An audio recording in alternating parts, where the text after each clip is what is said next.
আমরা গতকালকেই আপনাদেরকে আমরা প্রেস কনফারেন্স বলছিলাম যে দেয়ারস এ রেইন, কন্টিনিউয়াস রেইন। আমরা এটা প্রিকশনও গতকালকে নেওয়ার চেষ্টা করেছি। সো লজিস্টিক্যালি বাংলাদেশে যে ধরনের ইকুইপমেন্ট আছে, আমরা সবার সাথে যারা এক্সপার্ট আছে সবার সাথেই বসে একটা প্ল্যান করে কিভাবে আসলে টানা বৃষ্টির মধ্যেও জিনিসগুলা আমরা যে এক্সপিরিয়েন্স ডিজাইনটা আসলে প্রমিস করেছি আমাদের কাস্টমার ক্লায়েন্টদেরকে, এটা আসলে কিভাবে দেওয়া যায় ওটা নিয়ে আমরা আসলে কাজ করছিলাম। সো সকালবেলা টানা বৃষ্টি হওয়ার কারণে we didn't do anything because of our safety. আমরা যদি ক্লায়েন্টদেরকে ওই এক্সপিরিয়েন্সটুকু না দিতে পারি, সেফটি ইজ অনেক বড় একটা হ্যাসেল। তো ওই হ্যাজার্ড থেকে আমরা আসলে ক্লায়েন্টদের যেন কোনো প্রবলেম না হয় এই কারণে আমরা আসলে জাস্ট কিছু সময়ের জন্য এটা স্থগিত করেছি।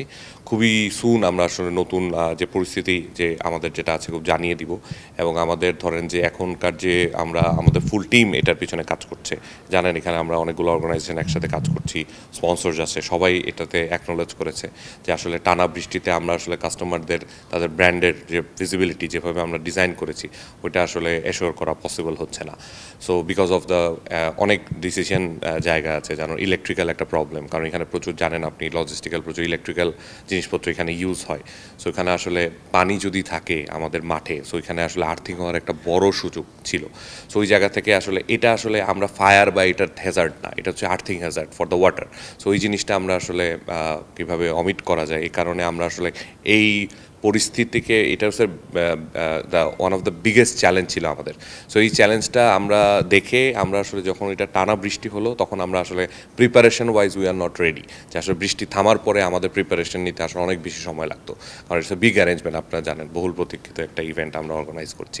সো ওই লজিস্টিক্যালি ওই চ্যালেঞ্জগুলো ফেস করার জন্য আমরা সীমিত সময়ের জন্য এটা স্থগিত করতে কত দিনের মধ্যে হয়ে যেতে পারে? খুবই খুবই খুবই খুবই খুবই সুখবর আছে সামনে। আমি কিছু আমাদের কিছু সময় দিন, আমরা চেষ্টা করছি যত তাড়াতাড়ি সম্ভব আমাদের যারা শ্রোতারা আছেন, যারা ফ্যান্সরা আছেন তাদেরকে জানিয়ে দেওয়ার যে আমরা কিভাবে এটা অর্গানাইজ করছি এবং কীভাবে আসলে পুরো জিনিসটাকে ট্যাকেল করছি আর কি। দেখেন, এই ধরনের কোনো কিছু পার্টিকুলারলি নেই, আমাদের প্রশাসন আমাদেরকে সহযোগিতা করছে। প্রশাসনের একটা কনসার্ন ছিল যে ক্লায়েন্টদের সেফটি, এটা সবচেয়ে বড়। একটা জনসমাগম হলে, একটা বৃষ্টি হলে এখানের মধ্যে হটস্পট, এখানে ধরেন যে একটা ধরনের কেওয়াস সৃষ্টি হতে পারে, কারণ আপনি বৃষ্টিতে ভিজে আসলেন, ওইখানে আর্থিং হলো, কেউ একজন ধরেন আহত হলো, এই জিনিসগুলা ওনারাও আসলে এটা নোটিস করেছে, আমরা যেভাবে নোটিস করেছি।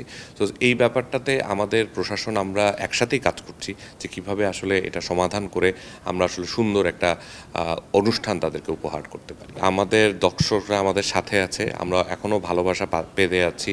আমাদের অনেক যেমন পার্শ্ববর্তী দেশ ইন্ডিয়া থেকে আমাদের দর্শক এসেছে, এবং আমরা যেখানে আজকে আমাদের যেখানে ভেন্যু আছে সেখানেই, মানে প্রেস কনফারেন্সের ভেন্যু যেখানে আছে সেখানেই সে উঠেছে, সে এসে আমার সাথে দেখা করেছে।